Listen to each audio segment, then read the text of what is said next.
Evening students, यहाँ पर हम 11th क्लास का फिज़िक्स पढ़ रहे हैं और हमारे चैप्टर का नेम है ग्रेविटेशन। जो लेक्चर 1 है हमारा 11th का, उसमें हमने कुछ बेसिक देखा था, मतलब न्यूटन्स लॉ ऑफ ग्रेविटेशन देखा था, जहाँ हमारे पास दो बॉडीज़ थी, उनके बीच का जो डिस्टेंस है वो r है। एंड यहाँ पर हमने जो ग्रेविटेशनल फोर्स निकाला था वो निकाला हमने G(m1m2/r²). तो ये तो आपको समझ आ गया होगा, ठीक है। नेक्स्ट टॉपिक हमारा जो है वो है acceleration due to gravity. Gravity G, इसकी वैल्यू होती है 9.8 metre per second square. Okay, then next,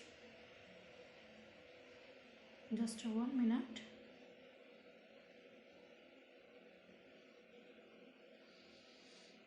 acceleration due to gravity. Okay, तो what is gravity? Gravity is a force of attraction exerted by the earth on a body is called gravity. Gravity है कि attraction force जो लगता है अर्थ के ऊपर, attraction जो force लग रहा है किसी भी बॉडी पर, that is called gravity. Okay, then the acceleration produced in the motion of a body under the effect of gravity is called acceleration due to gravity and it's denoted by small g. It's denoted by small g, and gravitational force F equals to G(m)m upon r², where capital M is a mass of earth and small m is a object of mass and capital R is a radius of earth. Okay, its G is acceleration due to gravity. Then the force on the body due to earth is F equals to mg. Let's assume it is the earth.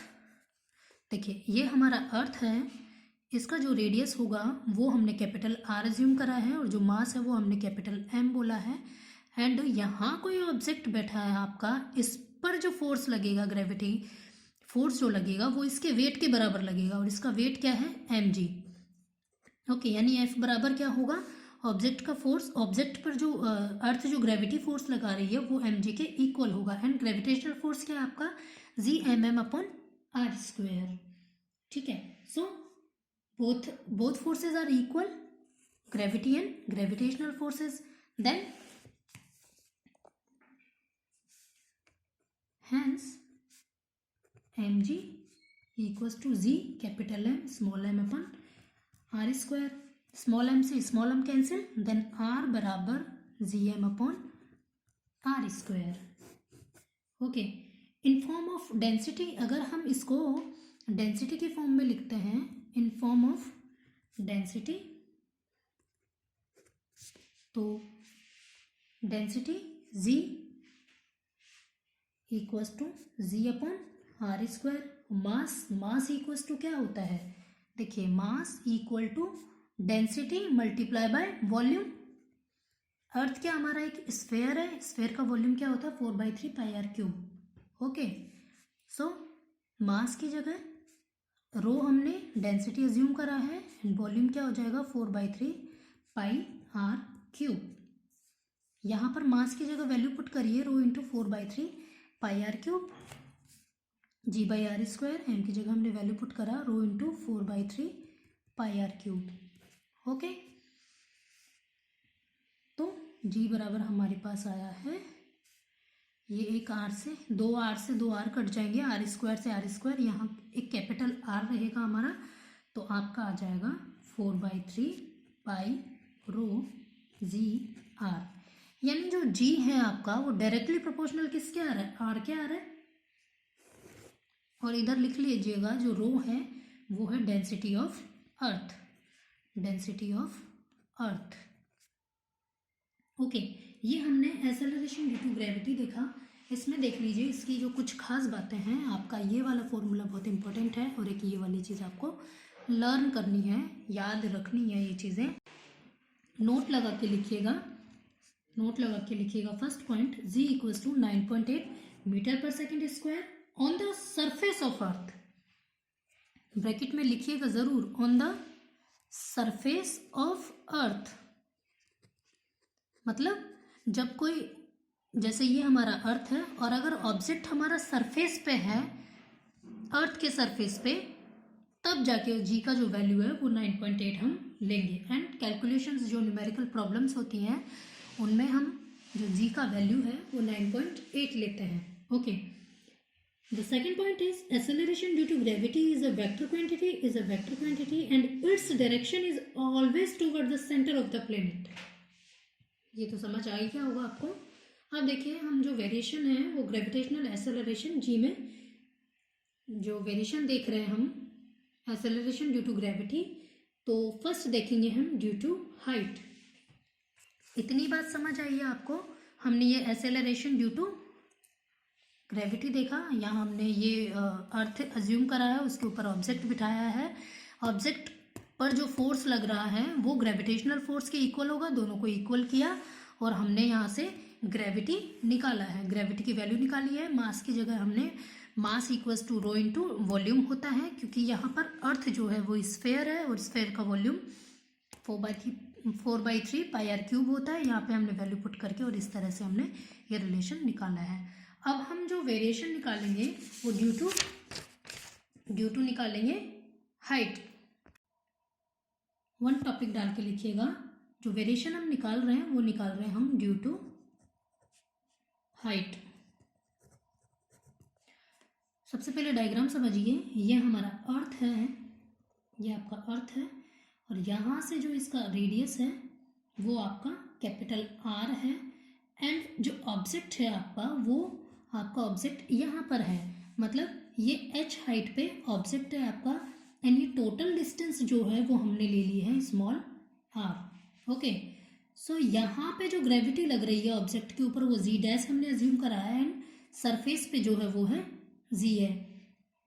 Okay, ये आपका अर्थ का origin है, ये अर्थ है। अर्थ का mass capital M है, radius capital R है। इनको हम जनरली एम ई और आर ई से मतलब है अर्थ, यहाँ पर भी ई से मतलब mass of earth and mass of radius. Okay, acceleration due to gravity at the surface of earth, G equals to क्या हो जाएगा, G M upon R square. ये हमने देखा अभी, जस्ट अभी देखा ही है कि जो एक्सेलरेशन है due to gravity at the surface of earth, surface of earth यानी जो रेडियस है सरफेस ऑफ अर्थ, अर्थ पे है तो जो रेडियस का वैल्यू रहेगा वो आर ही रहेगा। अगर ड्यू टू हाइट है तो आर प्लस एच हो जाएगा। तो अभी हम बोल रहे हैं सरफेस ऑफ अर्थ, तो G equals to G M upon R square, number 1 equation. And acceleration due to gravity at height H, हम क्या देख रहे हैं, at height H from the surface of earth, from the surface of earth. Okay, G dash हमने यहाँ भी जी dash assume करा है कि जो एच हाइट पे हम ग्रेविटी लेंगे, ठीक है, वो जी डैश लेंगे इक्वल्स टू, देखिए तो यहाँ पे जो टोटल डिस्टेंस है ये आर, कैपिटल आर प्लस यहाँ से यहाँ तक का कितना है एच है, ये हो जाएगा आपका G M upon R plus H का whole square. Hence G dash equals to, अब देखिए यहाँ से, देखिए आप यहाँ से जी एम बराबर जी आर स्क्वायर लिख सकते हैं ना, from equation 1 G M equals to G R square. Okay, तो जी एम की जगह हमने क्या पुट करा है, जी आर स्क्वायर, यानी G R square divided by R plus H का whole square. It is clear. Then G R square, हमने नीचे से आर स्क्वायर कॉमन निकाला है तो ये हो गया हमारा 1 प्लस एच अपॉन आर का whole square. And R square से आर स्क्वायर कैंसिल हो गया। Then G dash equals to G upon 1 plus H upon R का होल स्क्वायर। नाउ इसको अब हम ऊपर की तरफ लेकर जाएंगे तो ये हो जाएगा G 1 plus H upon R, power minus में चली जाएगी, माइनस का 2 हो गया। अब इसको बाइनोमियल थ्योरम से खोलेंगे, यानी 1 प्लस एक्स की पावर माइनस एन है तो वो होता है 1 minus N X. When X is very very very very less than 1, then ये हमारा काम आता है। ओके, तो यहाँ पर हम इसको इस बाइनोमियल थ्योरम के द्वारा खोलेंगे। तो z बराबर आपका हो गया, g डैश बराबर हो गया, g डैश बराबर हो गया z 1 माइनस 2 आगे आ जाएगा ना, ये n हो गया तो माइनस 2h अपॉन r। तो ये रिलेशन आपका ड्यू टू हाइट के रेस्पेक्ट में यहाँ पर आ जाता है। ओके, और यहाँ पे एक जो हम आपको नोट्स प्रोवाइड कराएंगे उसमें एक नोट लिखा हुआ है कि ये फॉर्मूला हमारे कब काम आएगा, when above formula is valid if h is up to 5% of earth radius. ठीक है, अर्थ की रेडियस होती है 6400 किलोमीटर, 6400 किलोमीटर होती है अर्थ का रेडियस। एंड इसका 5% कितना हो गया, लगभग हो गया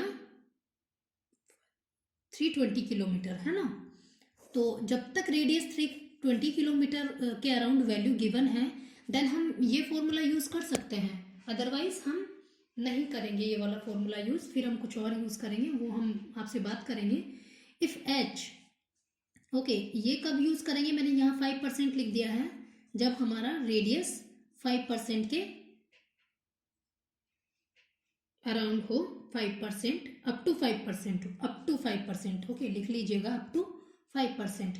if h is greater than 5%, अब देखिए if h is greater than 5% of अर्थ,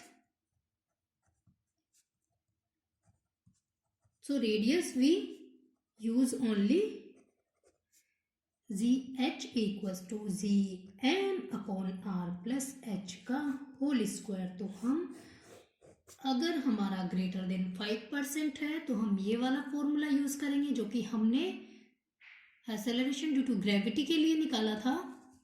यहाँ देखिए ये वाली चीज देखिए, जी बराबर यहाँ दिख रहा है आपको, ये देखिए G M upon R square, यहाँ हाइट के लिए लेंगे तो आर प्लस एच का होल स्क्वायर आ जाएगा। ओके, तो अप टू 5% के लिए हम ये वाली चीज यूज करेंगे, एंड मोर देन या ग्रेटर देन 5% के लिए हम सिंपल ये वाला फॉर्मूला यूज करेंगे। तो ये हमने हाइट के लिए जो डेरिवेशन था वो देख लिया। आई होप कि आपको समझ में आया होगा। अगर इसमें कुछ प्रॉब्लम होता है तो आप एक बार मुझे कमेंट करिएगा। देन आपका जो सेकंड है वेरिएशन वो है due to depth, due to depth, assume d inside the earth, inside the earth. Okay, so acceleration due to gravity at the surface of earth, ये चीज तो आपको एकदम से अब दिमाग में फिट हो जानी चाहिए कि acceleration due to gravity at the surface of earth क्या होती है, g equals to g capital M upon r square. ठीक है ना, ये चीज तो रट जानी चाहिए आपकी कि जो ग्रेविटी है at the surface of earth पे क्या होता है, G M upon R square होता है। और एक और हमने निकाला था मास, मास बराबर रो इंटू डेंसिटी। तो यहाँ पे हमारा एक जी 4/3 पाई रो जी आर ये आया था। ये दोनों रिलेशंस आपको ध्यान होने चाहिए। अब देखिए डायग्राम में आपको एक्सप्लेन कर देती हूँ, पहले डायग्राम समझाती हूँ। ये आपका अर्थ है एंड मास अर्थ का capital M E, and radius जो है अर्थ का वो है कैपिटल आर। ये जो है रेडियस वो है कैपिटल आर। एंड सपोज आपका जो ऑब्जेक्ट है वो यहाँ पर है, ये आपका ऑब्जेक्ट है अर्थ के इनसाइड में। तो इसका जो रेडियस, ये जो डिस्टेंस है यहाँ से यहाँ तक का, वो हमने एज्यूम करा है आर, एंड ये जो है वो है आपका डी। इतना डेप्थ में वो आया है, ठीक है ना। तो यहाँ पर जो ग्रेविटी होगी वो जी डैश होगी, और यहाँ पर जो ग्रेविटी होगी वो होगी जी। ओके, तो acceleration due to gravity at the surface of the earth G equals to G M upon R square, और जी ये दोनों रिलेशन निकाले। Acceleration due to gravity at depth D from the surface at earth, देखिए depth के लिए देखेंगे तो जी dash बराबर 4/3, देखिए यहीं से पाई रो जी, और आर की जगह क्या लिख देंगे, कैपिटल आर माइनस डी। यहीं से यहीं तक का निकाल रहे हैं ना, तो ये क्या हो जाएगा, कैपिटल आर, अगर इसमें से ये डिस्टेंस लेस कर देंगे तो ये वाला डिस्टेंस आ जाएगा, यानी ये हो जाएगा capital R minus D. Okay, तो हमने जो लास्ट पेज पे जो डेरिवेशन देख रहे थे, जो अर्थ के इनसाइड में हम ग्रेविटी निकाल रहे हैं, तो ये यहाँ पे हमने आर माइनस डी, जो स्मॉल आर का वैल्यू है वो आर माइनस डी हमने यहाँ पुट किया। Then solve it, G dash by G equals to, solve करके देखिएगा इसको, जी की वैल्यू जो है 4/3 पाई आर रो जी। ओके, और जी डैश की वैल्यू ये है 4/3 pi R, sorry pi rho G R minus D divided by 4/3 pi R rho G. यहाँ पर देखिए 4/3 रो जी से रो जी कैंसिल हो जाएगा, सिर्फ नीचे हमारे पास क्या बचेगा, कैपिटल आर, और ऊपर बचेगा capital R minus D by R. अब यहाँ से देखिए जी डैश बराबर, इस जी को हम उधर ले जाएंगे तो ये हो गया जी, यहाँ से हम आर बाहर निकालेंगे तो 1 माइनस डी बाई आर, और डिवाइड वाला आर और ये बाहर निकाला जो आर कैंसिल हो जाएगा। ओके, इतनी कैलकुलेशन तो आती होगी आपको। तो यहाँ पे ये जो हमारा फॉर्मूला जो निकला है, ये जो डेरिवेशन हमने देखा है वो due to depth D inside the earth के लिए हमने कैलकुलेट किया है। देन कुछ पॉइंट्स है इसके इम्पोर्टेंट, नोट लगा के आप सुनिएगा अच्छे से। The value of G decreases on going below the surface of the earth. समझ आए कुछ बात की, जो वैल्यू है जी की वो डिक्रीज होगी अगर हम सरफेस के इनसाइड में जाएंगे, नीचे जाएंगे, मतलब अर्थ का सरफेस से अगर हम नीचे आते हैं तो जो ग्रेविटी की वैल्यू है वो डिक्रीज होगी at the centre and G dash equals to 0। अभी एक्सप्लेन करती हूँ। Such that the acceleration due to gravity becomes 0 at the centre of the earth. The rate of decrease of gravity outside the earth is double to that of inside the earth. देखिए क्या बोलना चाह रहा है, ये बोलना चाह रहा है, देखिए आपको मैंने डेप्थ का जो हाइट वाला जो डेरिवेशन किया है वो आपको समझ में आ गया होगा। डेप्थ वाला जो डेरिवेशन है वो आप एक बार और चेक करिए कि अर्थ के सरफेस से जो h डेप्थ नीचे हम आ रहे हैं। देखिए मैं आपको एक और तरीके से एक्सप्लेन करती हूँ। ये सपोज अगर किसी को ऊपर वाला ये जो डेप्थ के लिए समझ में नहीं आया है तो वो इसको समझिएगा कि जो हमारा वेरिएशन हम किसके लिए देख रहे हैं, वेरिएशन हम देख रहे हैं variation in G as we go below earth. Okay, earth surface है ना, तो जी बराबर आपको पता है यहाँ पे G M upon R square. Okay, अगर किसी को क्लियर नहीं है तो यहाँ ई भी लगा सकता है, क्योंकि ये हम variation on the surface of earth पे देख रहे हैं, ठीक है ना, due to acceleration due to surface of earth, इसलिए मैंने यहाँ ई लगा दिया। और नहीं भी लगाओगे तो कैपिटल जो वैल्यूज है वो अर्थ के लिए, हम जो कैपिटल ये जो लेटर्स हम ले रहे हैं कैपिटल एम और आर, ये अर्थ के लिए है, तो ये इस तरीके से हो गया है। ओके, ये आपका अर्थ है, और अगर आप अर्थ के इनसाइड में अगर आप इनसाइड अगर आते हैं यहाँ, तो आप कितना डेप्थ में h हम मान लेते हैं, h आप नीचे आए हैं, और जो ये डिस्टेंस है, जो रेडियस है, ये स्मॉल आर हमने अज्यूम किया है। यहाँ पे जो ऑब्जेक्ट है, यहाँ जो ऑब्जेक्ट है जिस पे फोर्स अट्रैक्शन फोर्स लगेगा वो लगेगा mg डैश, है ना, जो भी हमारे पास ऑब्जेक्ट है उस पे mg डैश लगेगा। एंड लॉ ऑफ ग्रेविटेशन तो आपका जी एम डैश और m upon R square. M dash क्यों लिया मैंने, क्योंकि